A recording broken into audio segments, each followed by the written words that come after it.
Put your hands behind your back. Kendra Hayes stood in the center of Vincent Carrington's penthouse office, staring at the two police officers flanking the doorway. Her heart slammed against her ribs. This wasn't real. This couldn't be real. But the cold steel of the handcuffs clicking around her wrists told a different story. Behind the officers, Vincent stood perfectly still, arms crossed, his gray eyes empty of emotion. He looked at her the way someone looks at trash they're about to throw away. "Wait, please. I didn't do anything." Kendra's voice cracked, high and desperate. She was a 32-year-old black woman who cleaned houses for a living, and she knew exactly how this looked. One of the officers, a white man with a buzz cut and dead eyes, tightened the cuffs. "You have the right to remain silent. If powerful people can destroy your life in seconds, you need to see how this ends. Comment below where you're watching from." 12 hours earlier, Kendra had been scrubbing the marble floors of this same penthouse in Chicago's Gold Coast, humming along to gospel music playing softly through her earbuds. The city stretched out below her through floor-to-ceiling windows, Lake Michigan glittering in the afternoon sun, the skyline sharp and golden. She loved this view. It made her feel like maybe, just maybe, she was part of something bigger than the cramped South Side apartment she shared with her 7-year-old son, Caleb. Vincent Carrington had left for a business lunch. She'd watched him stride out the door in his tailored charcoal suit, phone pressed to his ear, already barking orders at someone who couldn't say no. The penthouse was silent except for the hum of the vacuum and the distant wail of sirens somewhere far below. Kendra moved through the rooms efficiently. Living room, kitchen, guest bathroom. Then she reached his office. That's when she saw it. The wall panel behind his desk, always sealed, always locked, was cracked open. Just a sliver, barely noticeable. But Kendra had cleaned this office 3 times a week for 8 months. She knew every inch of it, and that panel had never been opened before. Her hands froze on the vacuum handle. She should have kept walking. Should have finished her shift and gone home. But curiosity is a dangerous thing when you've spent your whole life being told to stay in your place and keep your head down. She stepped closer. The panel slid open with barely a sound, revealing a small safe. Unlocked. Inside sat a leather-bound ledger, thick and expensive-looking. The kind of thing important people kept secrets in. Kendra's pulse quickened. She glanced over her shoulder. Still alone. She pulled the ledger out, her fingers trembling. The first page was filled with handwritten entries. Names, addresses, dollar amounts, dates. Her eyes scanned down the list, and then her breath caught in her throat. Mrs. Calloway, 4782 South Drexel Boulevard, $12,000. Eviction processed, 03/15/24. Kendra knew Mrs. Calloway. She used to bake sweet potato pie for the church potluck every Sunday. Last spring, she'd lost her house. The bank claimed she owed money she swore she'd already paid. Kendra remembered the moving trucks, the crying, the way Mrs. Calloway's granddaughter clung to the porch railing screaming she didn't want to leave. And here it was, written in ink. Proof that it wasn't a mistake. It was theft. It was calculated. It was evil. Her hands shook as she flipped through more pages. Name after name. Families she recognized from her neighborhood. Her cousin's best friend. The man who ran the corner store. All of them gone. All of them erased, and all of them connected to one man, Vincent Carrington. She pulled out her phone and started snapping photos, page after page. Her heart hammered so loud she could barely hear herself think. She had to document this. She had to. "What are you doing?" The voice came from behind her, cold and sharp as a blade. Kendra spun around, phone still in her hand.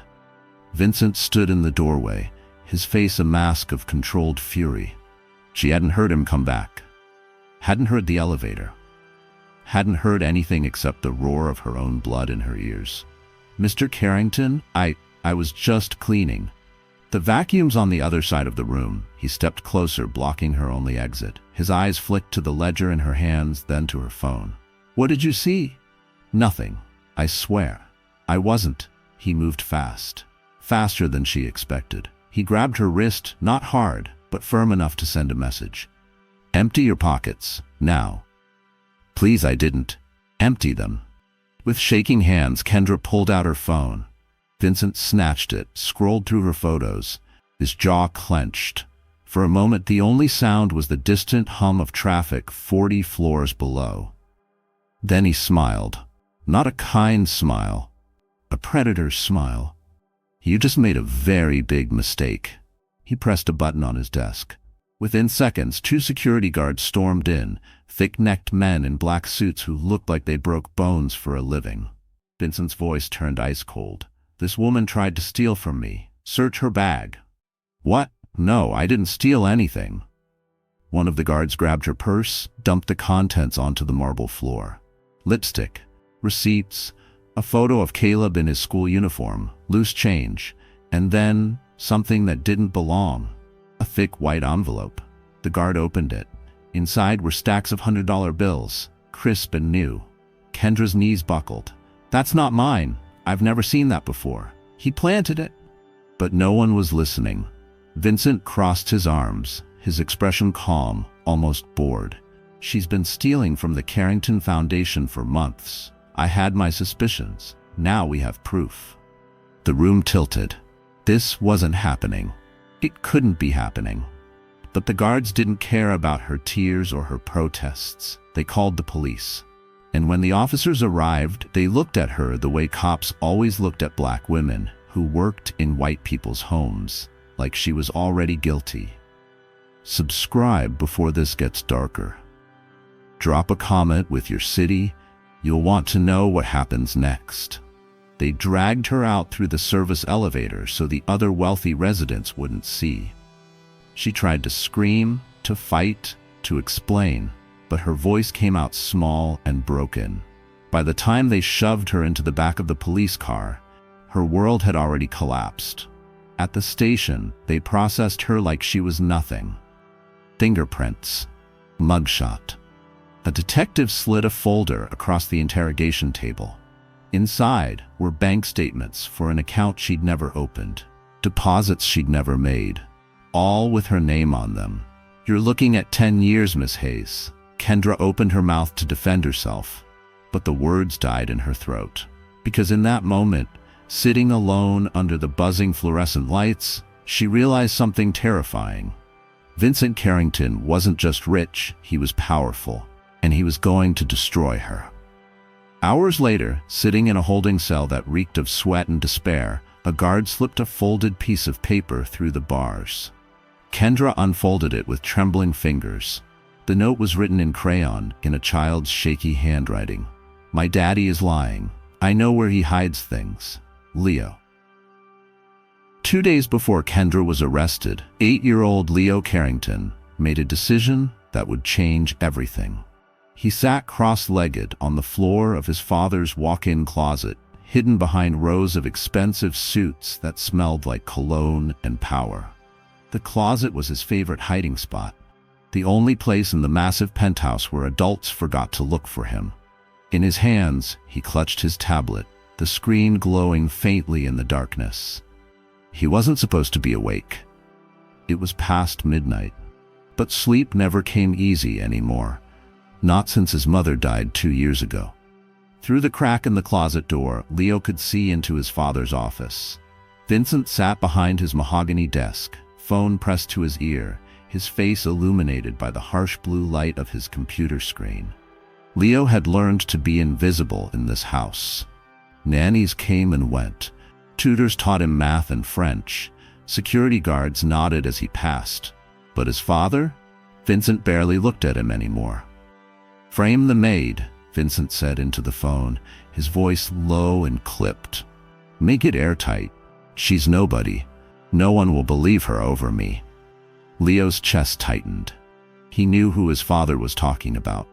Kendra, the woman with the warm smile who always asked about his day, who brought him cookies when she thought no one was watching, who laughed when he told her about the dinosaur book he was reading. She was the only person in this cold, empty house who treated him like he mattered. "Plant the cash in her purse tomorrow," Vincent continued. "I want her arrested by noon, and make sure her lawyer drops the case. We've paid him enough." Leo's small hands trembled. He didn't understand all the words, but he understood enough. His father was hurting Kendra, and no one was going to stop him. The next morning, Leo watched from the hallway as his father left for a business lunch. The moment the elevator doors closed, Leo slipped into Vincent's office. His heart hammered against his ribs. He'd been in here before, but never alone, never without permission. The room felt bigger when no one was watching, colder, more dangerous. He went straight to the wall panel behind the desk. He'd seen his father open it once, late at night, when Vincent thought Leo was asleep. Leo's fingers found the hidden latch, and the panel slid open with a soft click. Inside was a small safe. It was unlocked. Leo pulled out the leather ledger and flipped through the pages. Names, numbers, addresses. He didn't understand most of it, but he recognized some of the streets. Southside neighborhoods his tutor had pointed out during geography lessons. Places where people didn't have much. Places his father owned buildings in. Beneath the ledger was something else. A manila folder stuffed with printed emails and a small recording device. Leo pressed play. His father's voice filled the silence, cold and businesslike, discussing evictions, payoffs, and eliminating problems. Leo's stomach churned. He grabbed his tablet and started taking photos. Every page, every email, every document. His hands shook so badly he had to steady the tablet against his knee.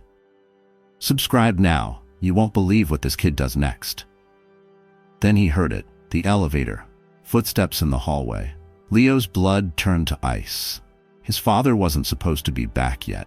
Panic flooded his chest. He shoved the ledger back into the safe, slammed the panel shut, and dove behind the leather couch just as Vincent walked into the room. Leo held his breath, his small body pressed flat against the floor. Through the gap beneath the couch, he could see his father's polished black shoes moving across the carpet. Vincent stopped at the desk, picked up his phone, made a call. "It's done. She found the ledger, just like we planned. She'll be in custody by tonight." Leo's eyes widened. It was a trap. His father had wanted Kendra to find the ledger. That's why the panel had been left open. Vincent had set her up from the beginning. When his father finally left, Leo crawled out from behind the couch.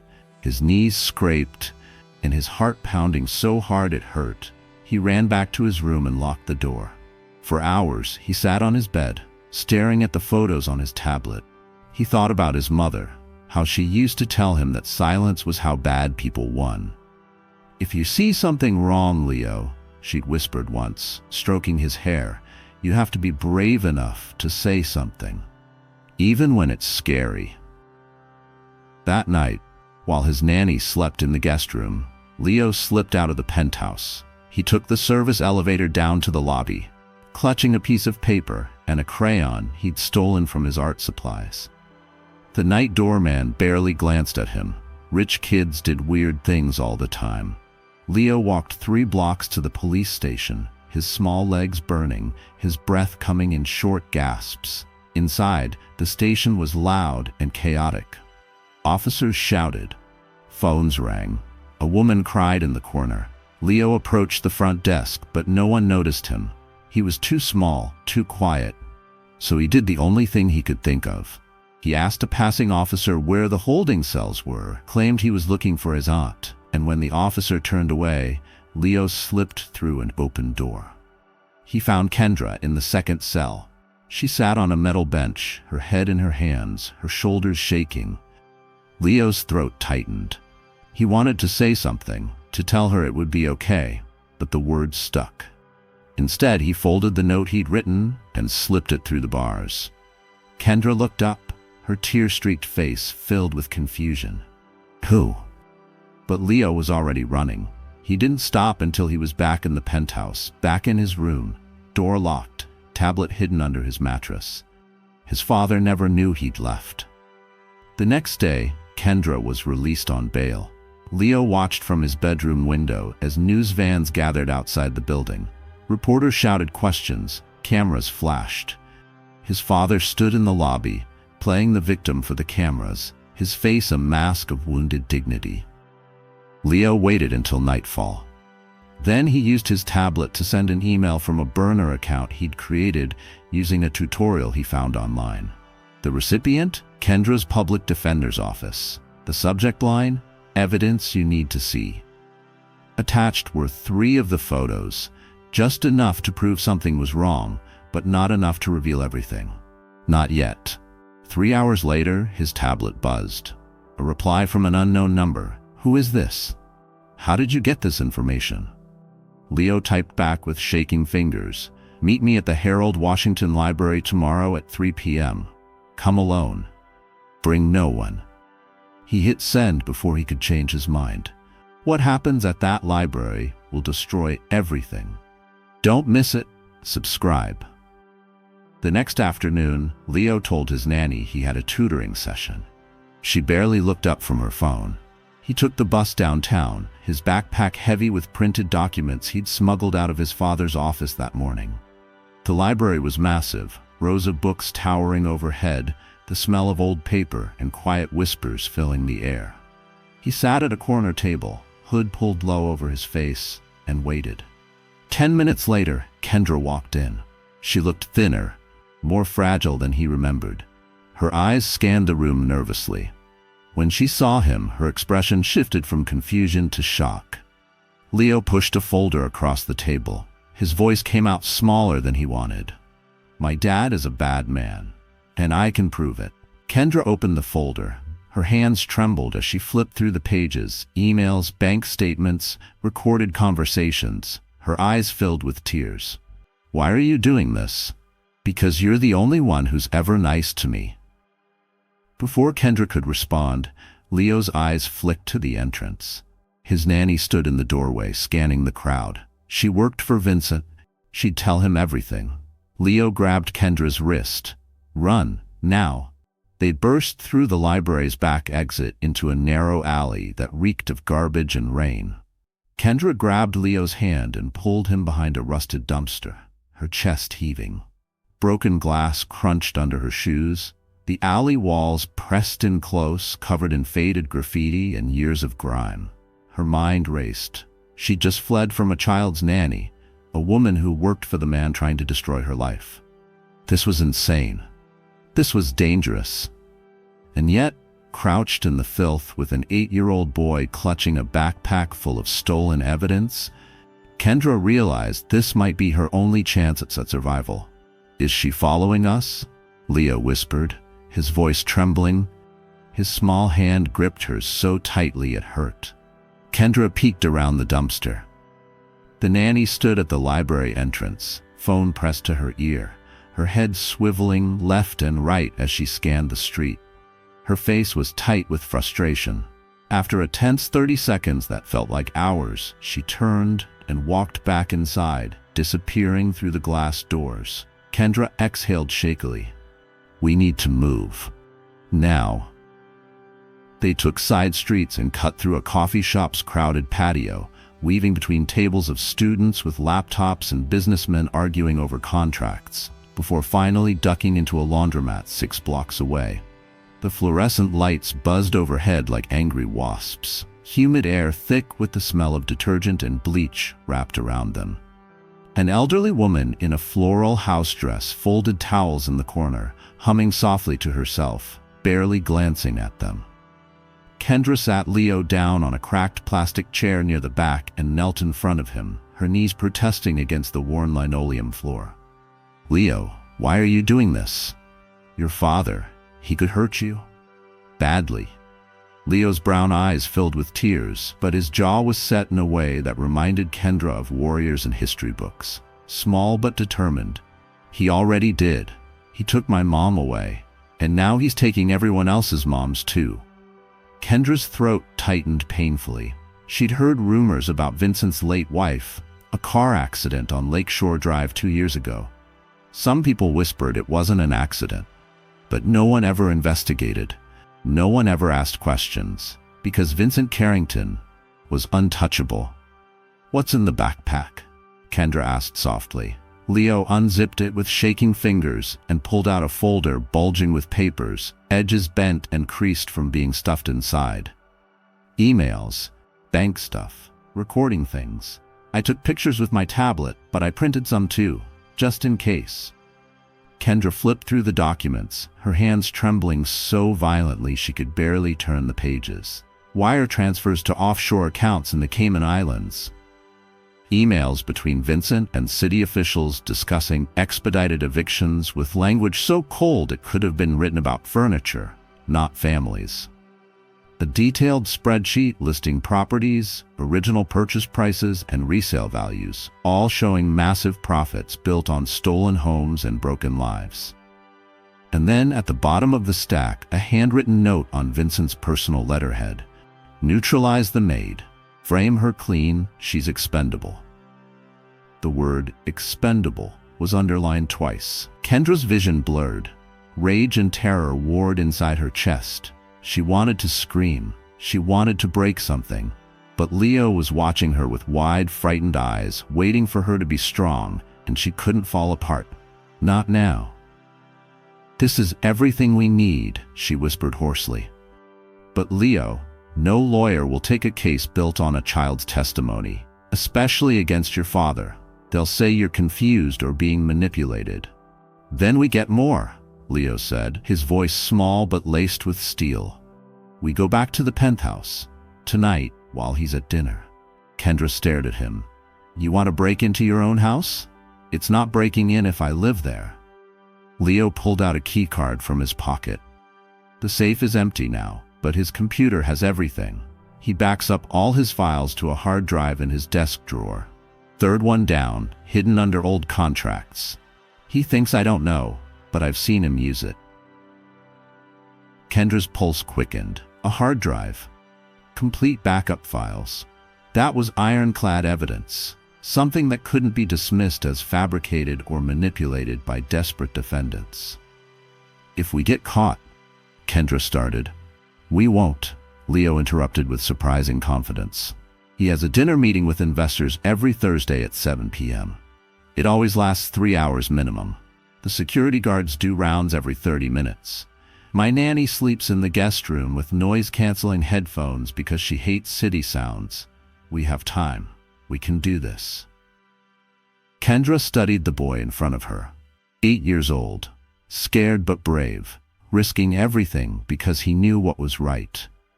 She thought of her own son, Caleb, waiting for her at home with her sister, probably watching cartoons and eating cereal for dinner. What kind of example was she setting if she gave up now?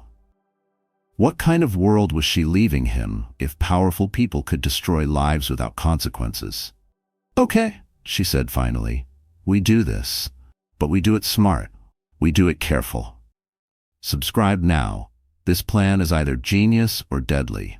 That night, they waited in the shadows across the street from Vincent's building, hidden between a food truck and a construction barrier. The Chicago skyline glittered above them, indifferent to their fear. At 7:15 p.m., Vincent emerged through the gleaming lobby in a tailored navy suit, climbed into a black town car, and disappeared into the river of downtown traffic. Kendra and Leo waited another 10 minutes, each second stretching like taffy, then slipped through the service entrance using Leo's key card. The penthouse was silent as a tomb. Kendra's heart hammered against her ribs so hard she thought it might crack bone. They moved through the darkened hallways on tiptoe. Every shadow felt like a threat. Every creak of the expensive floorboards made her flinch. Every distant sound from the street below made her freeze. They reached Vincent's office. Leo opened the desk drawer, third one down just like he said, and pulled out a small external hard drive, no bigger than a deck of cards, wrapped in a velvet pouch. "This is it," he whispered. Kendra grabbed it, her fingers trembling so badly she nearly dropped it. They turned to leave, and the lights flicked on with a harsh electric click. Vincent stood in the doorway, flanked by two massive security guards in black suits. His face was carved from stone, cold, furious, betrayed. "Hello, son?" he said quietly, his voice deadly calm. "What do you think you're doing? What happens next will shatter you. Subscribe before it's too late." Leo's face went pale as milk. The hard drive slipped from Kendra's hand and clattered to the marble floor. Vincent stepped forward slowly, deliberately, his eyes locked on his son like a predator stalking wounded prey. "You've made a very serious mistake, Leo." One of the guards grabbed Kendra's arms and twisted them viciously behind her back. White-hot pain shot through her shoulders. She tried to fight, to kick, to scream, but the man was twice her size and 3 times her strength. The other guard reached for Leo, but Vincent held up a hand. "Don't touch him. He's my son." Vincent knelt down stiffly, his face level with Leo's. "You betrayed me. For her? A woman you barely know?" Leo's voice came out small and broken, thick with tears. "You hurt people, Dad. Good people." Vincent's expression didn't change. Not a flicker. "I built an empire. I gave you everything. A home, an education, a future. You took everything." Tears streamed down Leo's face, leaving shining tracks on his cheeks. "Mom would hate you for what you've become." For a moment, something flickered in Vincent's eyes. Pain, maybe, or regret, or the ghost of the man he used to be. But it vanished as quickly as it came, snuffed out like a candle. He stood and turned to the guards, his voice ice. "Escort Miss Hayes out. Call her parole officer. Tell him she violated bail by breaking into my home." "I didn't break in. Leo brought me here." "A child can't consent to illegal entry," Vincent said coldly, adjusting his cufflinks. "You manipulated my son, poisoned his mind against me, and now you'll pay for it." As the guards dragged her toward the door, Kendra looked back desperately at Leo. He stood frozen, tears on his cheeks, the hard drive lying on the floor between them like evidence of a crime. Then Leo did something unexpected. He smiled, not a happy smile, a knowing one. Dangerous. "It's already gone, Dad." Vincent's head snapped around. "What? I already sent it, everything. To the FBI, to the Chicago Tribune, to Channel 7 News, to everyone." Leo's voice grew stronger with each word. "You can't stop it now, it's done." Vincent's face drained of color like water from a sink. And in that moment, Kendra realized this 8-year-old boy had just destroyed his father's empire. The courtroom smelled like old wood and broken promises. Kendra sat alone at the defendant's table, her hands clasped so tightly her knuckles had gone white.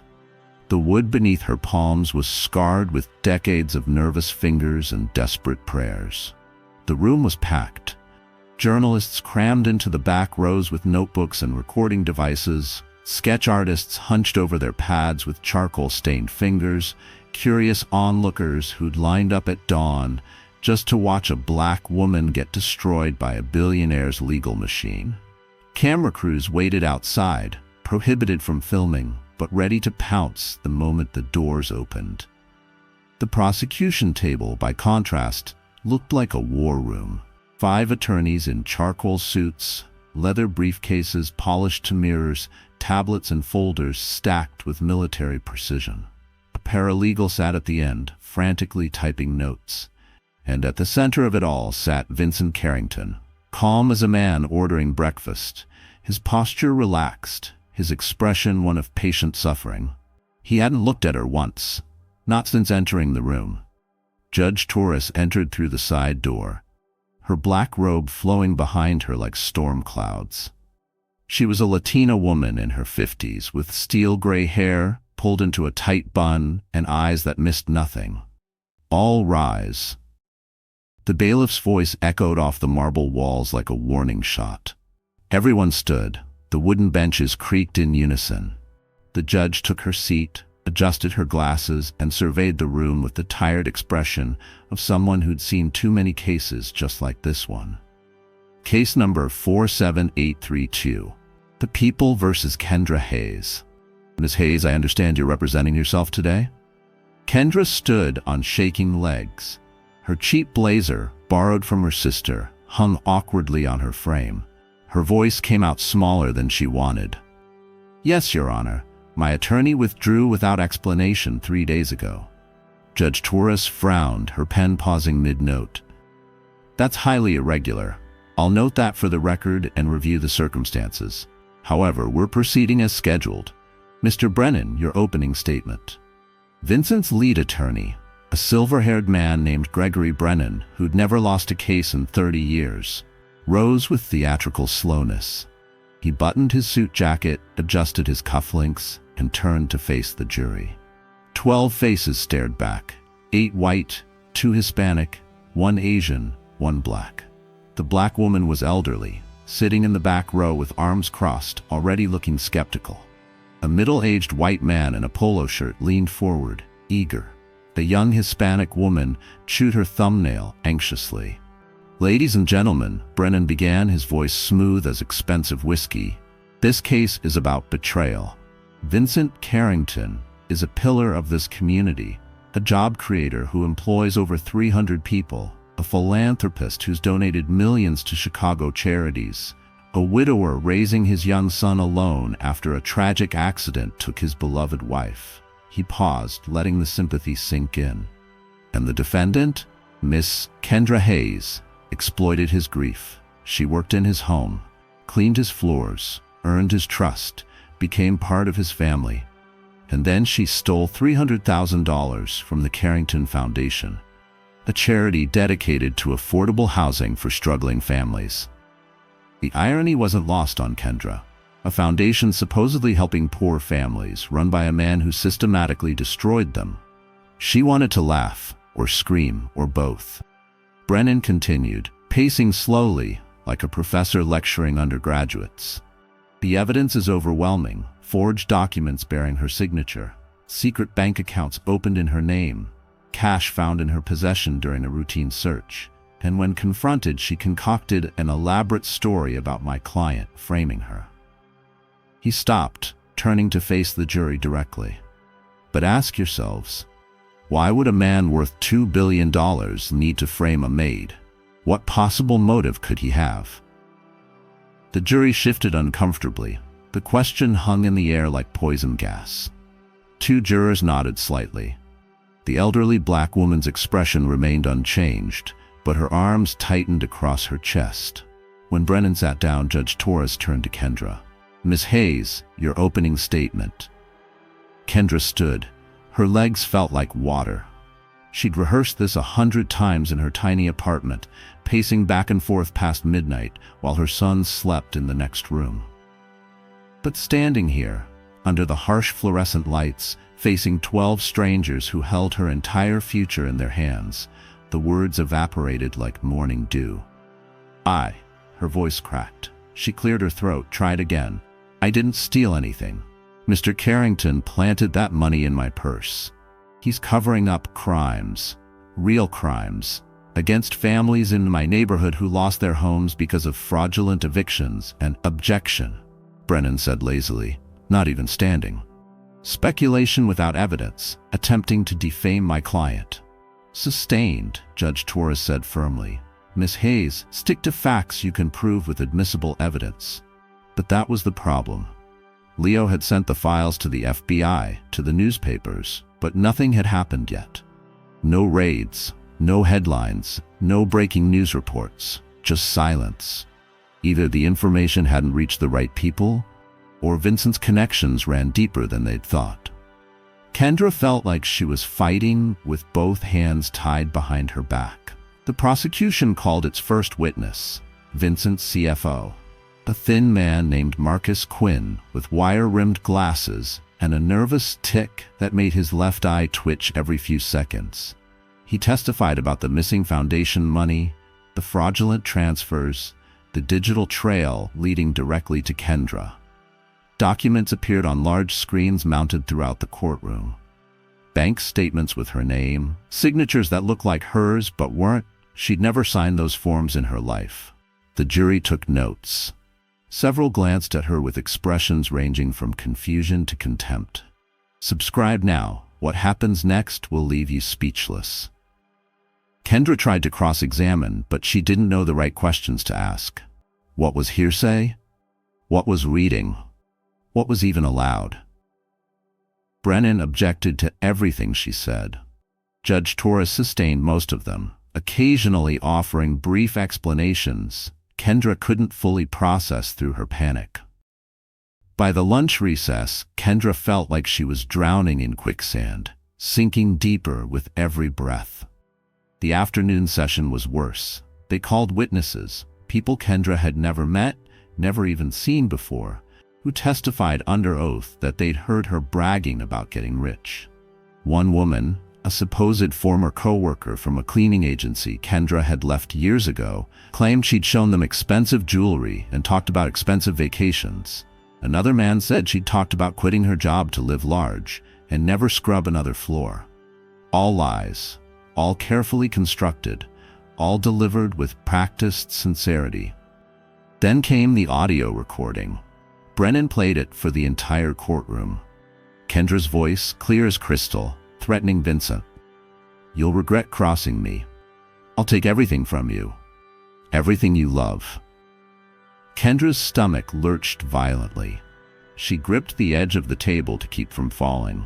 She'd never said those words. Never. It was deepfake technology, manipulated audio designed to destroy her. But how could she prove that?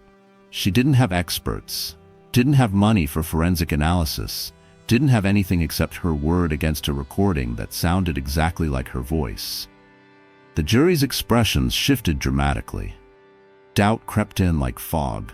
Even the elderly black woman in the back row looked uncertain now, her arms uncrossing, her head tilting as she studied Kendra with fresh suspicion. Finally, Vincent took the stand. He wore a perfectly tailored gray suit that probably cost more than Kendra's annual rent. His tie was understated, dark blue, nothing flashy. His face was a mask of wounded dignity. A single father betrayed by someone he'd tried to help, still maintaining his composure despite the pain. "I trusted her," Vincent said, his voice soft, almost breaking on the words. "After my wife died in that accident, my home felt so empty, cold. My son stopped talking for months. Kendra seemed kind, warm. I thought she genuinely cared about Leo. But she was planning this the whole time, wasn't she? Waiting for the right moment to strike." Brennan guided him through carefully rehearsed answers that sounded spontaneous. The theft, the discovery, the heartbreak of betrayal. Vincent even managed a single tear that rolled cinematically down his cheek at the perfect moment. Several jurors visibly softened. The young Hispanic woman pressed her hand to her chest, sympathetic. When Kendra stood to cross-examine, her hands shook so badly she could barely hold her handwritten notes. "Mr. Carrington, isn't it true that you've evicted over 200 families in the past 5 years? Objection. Relevance. Sustained. Isn't it true that you? Objection. Sustained. Every question blocked, every path forward closed, every attempt to expose the truth shut down before she could finish a sentence. Kendra sat down, utterly defeated. Judge Torres checked her watch. "We'll adjourn for today and reconvene tomorrow morning at 9 sharp for closing arguments." The gavel struck. The sound echoed like a death sentence. Kendra's world tilted. She was losing. No, she'd already lost. This gets darker before it gets better. Hit subscribe. She gathered her few crumpled papers, preparing to leave through the side exit to avoid the media circus, when the courtroom doors burst open with a bang that echoed like a gunshot. Everyone turned. Standing in the doorway was a small figure in a school uniform. Navy blue blazer, khaki pants, backpack slung over one shoulder. Leo Carrington. His face was pale but determined, his jaw set. In his hands, he clutched a tablet. The room went completely silent. Judge Torres banged her gavel. "Who is this child?" "Bailiff." Leo walked forward, his footsteps impossibly loud against the marble floor. His voice rang out, clear and strong, cutting through the shocked silence. "I'm Leo Carrington, and my father is lying." Vincent shot to his feet, his carefully constructed mask cracking. "Leo, sit down, now." But Leo didn't stop. He walked straight to the judge's bench and held up the tablet, his small hands steady. "I recorded everything." The judge stared at the 8-year-old boy standing before her bench. "Young man, this is highly irregular," Judge Torres said, her voice softer than it had been all day. "What's your name?" "Leo Carrington, Your Honor." His voice didn't waver despite his pale face. "I'm his son." He pointed at Vincent without looking at him. "And I need to tell you the truth." The courtroom erupted. Journalists scribbled furiously. The sketch artist's charcoal flew across paper. Brennan shot to his feet, his composure finally cracking. "Your Honor, this is completely inappropriate. The child has been coached." "I haven't been coached by anyone," Leo interrupted, his small voice cutting through the noise with unexpected authority. "I did this on my own because what he's doing to Kendra is wrong. What he's been doing to everyone is wrong." Judge Torres held up her hand for silence. The bailiff moved toward Leo, but she stopped him with a glance. "Mr. Brennan, sit down. I want to hear what this child has to say." She looked at Leo, her expression unreadable. "Son, do you understand what it means to tell the truth in a courtroom?" "Yes, ma'am. It means if I lie, people get hurt. Like Kendra. Like all those families." Leo's hands tightened around his tablet. "I have proof. Real proof. Not the fake stuff my dad made up." Vincent's face had gone from pale to red. He leaned toward Brennan, whispering urgently, but the lawyer looked lost for the first time in his career. Judge Torres gestured to the bailiff. "Connect that tablet to the courtroom display." The bailiff took Leo's tablet carefully, as if handling evidence at a crime scene. Within seconds, the large screens throughout the courtroom flickered to life. The jury leaned forward. Kendra held her breath, hardly daring to hope. Leo's small finger pointed at the screen. "This is my dad's office. I put a camera in the bookshelf 3 months ago after I heard him talking about hurting people. He didn't know I was listening." The first video began playing. Vincent's office filmed from a high angle. The date stamp read February 14th. Vincent sat at his desk with Marcus Quinn, his CFO, the same man who'd testified earlier. Vincent's voice came through crystal clear. "The Hayes woman is getting suspicious. She's been asking questions about the Southside properties. We need to eliminate the threat before she talks." Quinn's nervous voice responded. "Eliminate? You mean frame her? Plant evidence, make it ironclad. She's nobody. No one will believe a black maid over me." The courtroom went dead silent. You could have heard a pin drop on the marble floor. The jury's faces registered shock. The elderly black woman's mouth fell open. 2 of the white jurors exchanged horrified glances. "Subscribe now, this is about to explode." Brennan jumped up. "Objection! This recording could be fabricated, doctored." "It's not," Leo said firmly. "I can give you the original camera. It's still in the bookshelf. You can check the metadata, the timestamps, everything." Judge Torres's expression had turned to stone. "Continue, Leo." The next video showed Vincent on the phone, pacing his office. "I don't care what it costs. Get into her apartment and plant the cash in her purse. Make sure it's the same serial numbers as the foundation withdrawal. Yes, tonight while she's at work." Another video. Vincent meeting with a man Kendra didn't recognize, someone in an expensive suit who looked more like a gangster than a businessman. "Here's the list of properties. Expedite the evictions. Forge the documents if you have to. The tenants are poor. They won't be able to afford lawyers." The man nodded. "What about the ones who fight back?" Vincent's laugh was cold. "Destroy their credit. Get them blacklisted. Make sure no one in Chicago will rent to them again." Kendra's hands flew to her mouth. Tears streamed down her face. This was it. This was everything. Leo pulled up a spreadsheet on the screen. This is from his computer.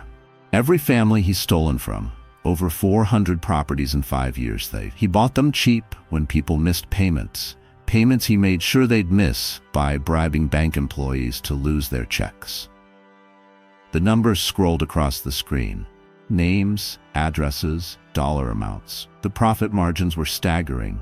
Properties purchased for pennies, resold for hundreds of thousands. Vincent finally broke. He stood up, his chair scraping violently against the floor. "That's enough. Leo, you don't understand business. You don't understand what I've built. I understand you killed Mom." The words dropped like a bomb. The courtroom gasped collectively. Vincent froze, his face draining of all color. Leo's voice shook now, tears filling his eyes. "I heard you on the phone that night. You said her car accident wasn't an accident. You said she found out about the money and threatened to go to the police. You said I had no choice. What comes next will destroy you. Subscribe." "That's a lie," Vincent roared, lunging toward Leo. Security guards immediately restrained him, their hands gripping his arms as he struggled. "You're making this up. Someone put you up to this." "I have that recording too," Leo said quietly, pulling up another audio file. "From the night before she died. You want to hear it?" Judge Torres's voice cracked like thunder. "Mr. Carrington, sit down immediately or I will hold you in contempt." She turned to the bailiff. "Take Mr. Carrington into custody. Now." The guards cuffed Vincent's wrists. The mighty billionaire, the untouchable titan of Chicago real estate, was being arrested in his own trial. Cameras flashed from the gallery. Reporters rushed for the exits to break the story. Vincent's eyes locked on Leo as they dragged him toward the side door. His voice came out as a broken whisper. "You've destroyed everything. Everything I built for you." Leo's tears flowed freely now, but his voice stayed strong. "You destroyed yourself, Dad. I just told the truth." As the door closed behind Vincent, Judge Torres turned to Kendra. "Ms. Hayes, all charges against you are dismissed. Immediately. Bailiff, please contact the FBI and the Illinois Attorney General's office. We have evidence of multiple felonies here." Kendra collapsed into her chair, sobbing. Free. She was free. Leo walked over to her, his small face wet with tears. "I'm sorry it took so long." Kendra pulled him into a fierce hug. "You saved my life. You saved so many lives." The courtroom doors burst open. Federal agents in dark suits poured in, badges flashing. The investigation was just beginning. Vincent's empire was crumbling. And an 8-year-old boy had brought it all down with nothing but the truth. 3 weeks after Vincent's arrest, Kendra stood outside the Illinois Department of Children and Family Services building, her heart in her throat. The morning sun cast long shadows across the parking lot. She clutched a folder of paperwork, character references, employment verification, proof of her cleared criminal record. Inside that building, a caseworker was deciding Leo's future, and Kendra had come to fight for him. The waiting room smelled like stale coffee and bureaucracy. Plastic chairs lined the walls, filled with exhausted parents and crying children. Kendra checked in at the desk, her hands trembling as she signed her name. The receptionist, a middle-aged woman with kind eyes, gave her a sad smile. "Miss Hayes? They're ready for you in conference room B." Kendra walked down the narrow hallway, past bulletin boards covered with missing children posters and family resources. Through a window, she caught a glimpse of Leo sitting alone in a playroom, building something with blocks. He looked smaller than she remembered, more fragile. When he saw her, his face lit up, and he pressed his palm against the glass. She pressed hers back, separated by institutional barriers but connected by something stronger. Inside the conference room, 3 people waited. A stern-looking caseworker named Miss Portman, a family court judge she didn't recognize, and a child psychologist. They gestured for her to sit. Miss Portman spoke first, her voice clinical. "Miss Hayes, we appreciate you coming. As you know, Leo Carrington is currently a ward of the state. His father is in federal custody awaiting trial on multiple charges including fraud, racketeering, and conspiracy to commit murder. His mother is deceased. There are no living relatives willing to take custody." "That's why I'm here," Kendra said, her voice steadier than she felt. "I want to foster him. Adopt him, if possible." The psychologist leaned forward, his expression skeptical. Miss Hayes, you were his father's employee. You've known Leo for less than a year. The trauma he's experienced, testifying against his own father, losing both parents, requires stability, professional care. He needs love, Kendra countered. He needs someone who sees him as more than a case file. I'm not rich, I don't have a fancy house, but I have a son his age who already thinks of Leo as a brother. I have a community that will support him. And I have time, because thanks to Leo, I'm free. The judge studied her quietly. The boy requested this meeting. He specifically asked for you. Kendra's eyes filled with tears. He saved my life. Let me save his. Subscribe to see how this family is reborn from ashes. After 2 hours of questions, background checks, and psychological evaluations, they made their decision. Temporary foster placement with a 6-month review period. It wasn't adoption, not yet, but it was a chance. Kendra signed papers until her hand cramped, barely reading the words through her tears. When they brought Leo in, he ran straight into her arms. Are you taking me home? Yeah, baby, I'm taking you home. That afternoon, Kendra brought Leo to her small South Side apartment, the same one she'd nearly lost during the trial. Her son Caleb waited at the door, bouncing with excitement. Is he staying? For real? For real, Kendra confirmed. The boys ran off to Caleb's room, already planning elaborate games involving dinosaurs and superheroes. Kendra stood in the doorway watching them, her heart so full it ached. Her sister Tasha appeared with grocery bags, her girlfriend Maya right behind her with cleaning supplies. We're making this place work for 3, Tasha announced. I already talked to Mrs. Chen downstairs. She's got a bunk bed her grandkids outgrew. Over the next weeks, their tiny apartment transformed. Neighbors brought furniture, clothes, toys. The church organized a fundraiser. News outlets wanted interviews. Kendra declined most, but accepted one with a local black journalist who promised to tell the story right. The headline read, Wrongfully Accused Maid Adopts Whistleblower Son of Billionaire Who Framed Her. The story went viral. Donations poured in, enough to cover rent for a year and set up college funds for both boys. Kendra found a better job with a property management company that specifically hired her because of her experience exposing corruption. The manager, a black woman named Simone, shook her hand firmly. We need people with integrity. You proved yours. Meanwhile, Vincent's empire crumbled. Federal investigators seized his assets. Over 400 families came forward with evidence of fraud. The Carrington Foundation was dissolved, its remaining funds distributed to victims, properties were returned, credit scores repaired, lives slowly rebuilt.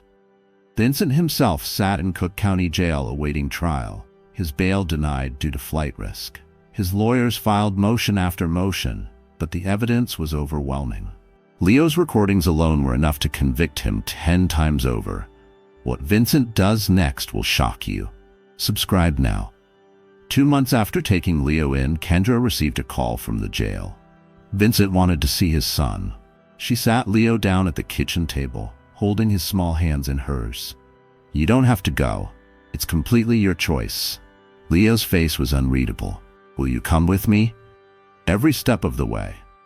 The visiting room was cold and clinical.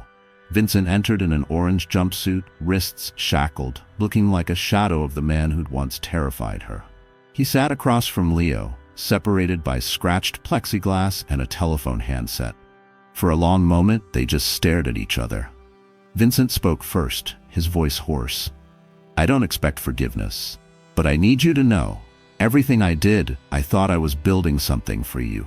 A legacy. An empire. Leo's voice was small but firm. I don't want an empire built on other people's pain, Dad. Mom wouldn't have wanted that either. Vincent's eyes filled with tears. I loved your mother. I swear I didn't. The accident was. His voice broke. I'm sorry for everything, for what I became. I know, Leo whispered, but sorry doesn't fix it. They talked for 17 more minutes. When time was up, Leo stood to leave. Vincent pressed his palm against the glass, just like Leo had done at the DCFS building. But this time, Leo didn't press back. He just looked at his father with ancient eyes and a child's face. "Goodbye, Dad."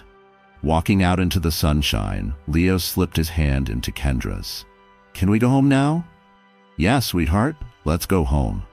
6 months later, the adoption was finalized. Kendra stood in family court with both boys, Leo in a borrowed suit, Caleb in his Sunday best, as the judge signed the papers, making Leo officially hers. Outside the courthouse, reporters waited. This time, Kendra stopped. She had something to say. "Vincent Carrington tried to destroy me because I was convenient, because I was black, because I was poor, because he thought no one would care." She pulled both boys close, but people did care, and now his son has a real family. That's justice. As cameras flashed, Leo looked up at her and smiled. Not the scared smile of a child carrying secrets, but the genuine smile of a boy who finally felt safe. They went home together. A family built not from blood or money, but from courage, truth, and love. Vincent Carrington was sentenced to 32 years in federal prison. His empire became a cautionary tale, and the boy who brought him down. He grew up surrounded by people who chose him, and that made all the difference. The Chicago Tribune headline read, "Carrington Victims Fund reaches $47 million in restitutions." Kendra sat in her new office, nothing fancy, just a small space in a community center on the south side, and smiled at the framed article on her wall. 1 year ago, she'd been fighting for her life in a courtroom.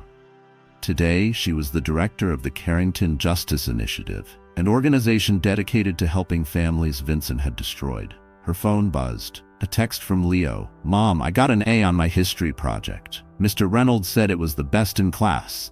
Mom, that word still made her cry sometimes. Good tears this time. She texted back, "So proud of you, baby. Pizza tonight to celebrate?" 3 dots appeared then. "Can Caleb pick the toppings this time? He's been complaining." Kendra laughed. Normal sibling rivalry. Beautiful, ordinary chaos. Everything she'd dreamed of. A knock interrupted her thoughts. Simone Brooks stood in the doorway. A black woman in her 60s, one of Vincent's earliest victims. The one Kendra had read about in that news article the night Tasha helped her investigate. The one who supposedly died in a car accident. Except she hadn't died. "Got a minute?" Simone asked, her voice still carrying the rasp of someone who'd survived a trauma designed to kill her. "Always," Kendra said, gesturing to the chair across from her desk. Simone sat down slowly, her cane resting against the armrest. 6 months ago, she'd emerged from hiding after seeing Leo's testimony on the news. Turned out Vincent's accident had left her in a coma for 8 months, then in witness protection after she'd woken up and threatened to expose him. The FBI had convinced her to stay hidden until they built a case. Leo's recordings had finally made that possible. "I wanted to thank you," Simone said, "for not giving up, for fighting when everyone told you to quit." Kendra shook her head. "I should be thanking you. Your testimony helped convict him on the attempted murder charge. Without you, without that little boy, none of us would be here." Simone's eyes glistened. "How's he doing? Really?" Kendra thought about Leo's nightmares, less frequent now, but still there. About the therapy sessions twice a week.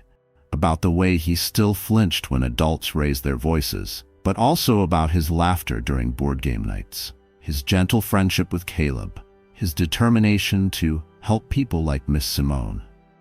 "He's healing," Kendra said honestly. "It's slow.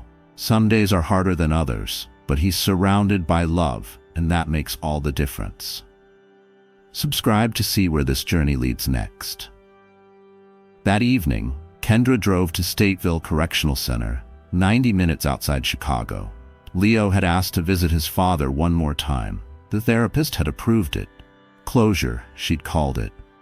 Kendra had agreed, though every instinct screamed to protect him from more pain. The prison visiting room was different from county jail, more secure, more permanent. Vincent looked different too, thinner, grayer.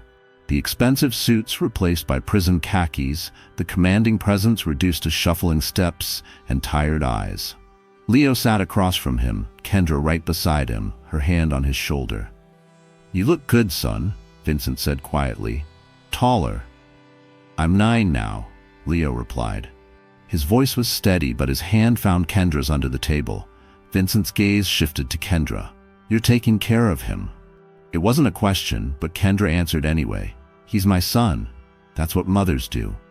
Something flickered across Vincent's face. Regret, maybe, or grief for everything he destroyed. "I've had a lot of time to think in here. About your mother, Leo. About the man I used to be before the money became more important than people." "You can't undo what you did," Leo said. "I know." Vincent's voice cracked. "But I'm trying to make it right. I've been cooperating with investigators, giving them names, locations, evidence. Dozens more victims have come forward because of information I provided. It doesn't erase my crimes, but maybe it helps someone," Leo finished. "Mom always says it's never too late to choose differently." Vincent looked at Kendra with something like respect. "You're raising him right." "She's raising us right," Leo corrected. "Me and Caleb both." They talked for another 20 minutes. Vincent asked about school, friends, what Leo wanted to be when he grew up. "A lawyer," Leo said firmly, "so I can help people who can't help themselves." When time was up, Leo stood to leave. "Will you come back?" Vincent asked, his voice small. Leo considered this. "Maybe, when I'm ready.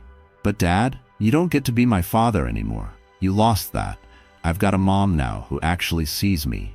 This family's strength will amaze you. Subscribe now." Driving home, Leo was quiet for a long time. Then, "Do you think people can really change?" Kendra thought carefully. "I think people can choose to do better. Whether that's change or just delayed accountability, I don't know. But what matters is what we choose, baby. Every single day." "I choose us," Leo said softly. "This family, you and Caleb and Aunt Tasha and everyone who showed up for us. That's the only choice that matters." Back at their apartment, bigger now, a 3-bedroom in a better neighborhood, paid for by her new job and the settlement from Vincent's seized assets, both boys worked on homework at the kitchen table. Tasha stopped by with groceries. Neighbors dropped off casseroles. The community that had nearly broken under Vincent's greed had rebuilt itself, stronger than before. That night, after tucking both boys into their bunk beds, Kendra stood in the doorway watching them sleep. Caleb's arm draped over the edge of the top bunk. Leo clutching the stuffed dinosaur Caleb had given him on his first night in their home. Her phone buzzed one more time. A news alert.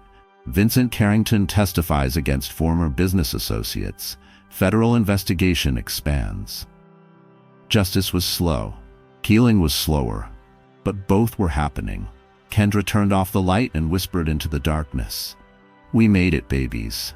We really made it." And for the first time in a year, she slept without nightmares.